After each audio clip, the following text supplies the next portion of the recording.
So today I'm here to tell you a little bit about honeybees, and you're probably thinking, okay, well I know a lot about bees already, like why do you need to tell me more? We actually don't know, we don't give honeybees as much credit as they really deserve. I bet y'all didn't know that honeybees account for about 80% of all insect pollination, and that translates to 1/3 of what we eat, or 1 out of every 3 bites we take. So like at dinner time or breakfast, if you eat fruits or vegetables, you could think honeybee. Now, what is bees' major job when it comes to like agriculture and like the foods we eat? Can anyone tell me? Pollinate, yeah, exactly. To pollinate, so it creates the fruit and like we can eat it. Now, who likes to eat fruit in here? Pretty much everybody. Now, can y'all take a second and turn to your neighbor and just tell them like your favorite fruit?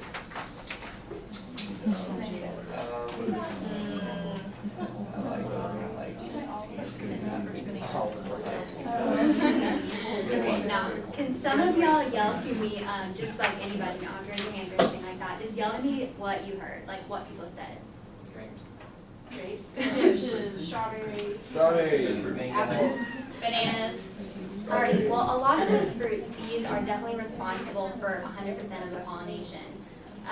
And some of them, like strawberries, a lot of you mentioned, the bees are actually, they're not chiefly responsible, but they do improve the crop's yield. So like I said, if you love that fruit, then you can think honeybee. And as far as pollination, y'all probably may know that it's the transfer of pollen from the female parts of the flower to the male parts, and the pollen actually goes into a pollen tube, down through the tissues of the flower, and it goes into the ovule of the ovary, and that creates fertilization, which creates the fruits and the seeds. And that's what we eat, what we like to eat. And bees are not only responsible for fruits and vegetables, but also like almonds, and like a lot of nuts and fibers, and they're also responsible for alfalfa, which we use to feed our livestock. So that's really important as far as that. And bees, they tend to be such good pollinators because they actually go after the pollen. Like there's always hummingbirds and bats that go just for the nectar of the plant, but then we have the bees, and they go chiefly after the pollen because it actually gives nutrients to the hive and their larvae and everything like that. And the hairs on their bodies actually makes the pollen stick, and they tend to just focus in one area, so it tends to be just like one flower where the pollen goes. So, I just lost my train of thought.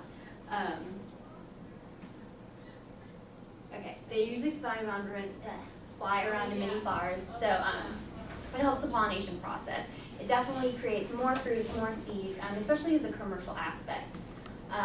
So basically, why I'm telling you about this, you're probably like, oh, why is she talking about bees? Like I said, you probably know a lot about them already. Basically what's happening, has anyone heard of colony collapse disorder? Okay, do you know what it is? A little bit about it? It's very like the colony can't live because people are using too many pesticides on their land. Yeah, exactly. Exactly. And like the problem with it, and like obviously pesticides, like they need to be used in some instances, so I'm not going to harp on that. But there is a new pesticide that's come out semi-recently, and it's called neonicotinoids. And it actually disrupts the bee's nervous system. So it disrupts their flight patterns, and it ends up getting in all of the pollen and the nutrients to the larva, and it ends up just killing a whole hive, and it can kill a whole colony within about a week. And this has actually cost a lot of money, so it affects the economy as well. There's been an estimated 10 million hives lost at about $2 billion of cost. So bees are dying out really fast, and the reason this is so important, it's like our country is already running out of foods and vegetables because we're trying to feed the whole world right now, and we can't keep that up if the bees keep going extinct. The bee population is actually down from about 5.8 million to about 2.5, and while 2.5 is still very significant, it's certainly not enough to keep sustaining, especially if they keep dying out. That's why it's so important that we really think about the pesticides we use, because bee pollen actually has about 9 different pesticides and it's contaminated with it at any given time. So this is destroying like their way of life, and it's going to destroy our way of life eventually. It's obviously not going to be the end of the world, but we've depended on bees for thousands of years for what we eat and how we live, and if they all die out, then like we can't sustain the way of life, especially with the population the world has today.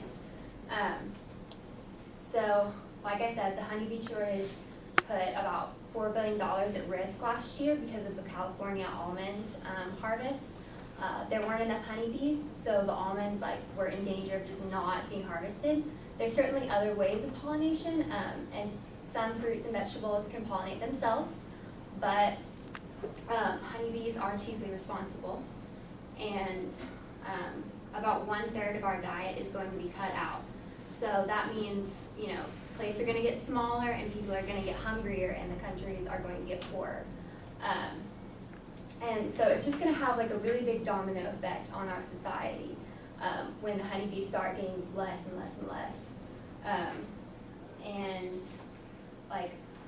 Do y'all have any suggestions as to how maybe we can sustain the honeybee colonies a little bit more? If you have a lot of land, you should consider having honeybees on your property. Mm-hmm. Yeah, for sure. Some other ways, definitely cut back on pesticides. Like I said, they're definitely necessary in some cases, but the amount we use pesticides today is it's killing the honeybees. It's also damaging a lot of other animals, but yeah, like I said, it's really, really making the honeybee population dwindle. And let there be weeds. It makes gardens kind of ugly sometimes, but that's what the honeybees love because it's usually a lot more pesticide free, and it makes their pollen a lot healthier for their colonies, and it gives the bees a chance to really thrive and survive. So yeah, that's a little bit about bees and what's happening with them, and thank you.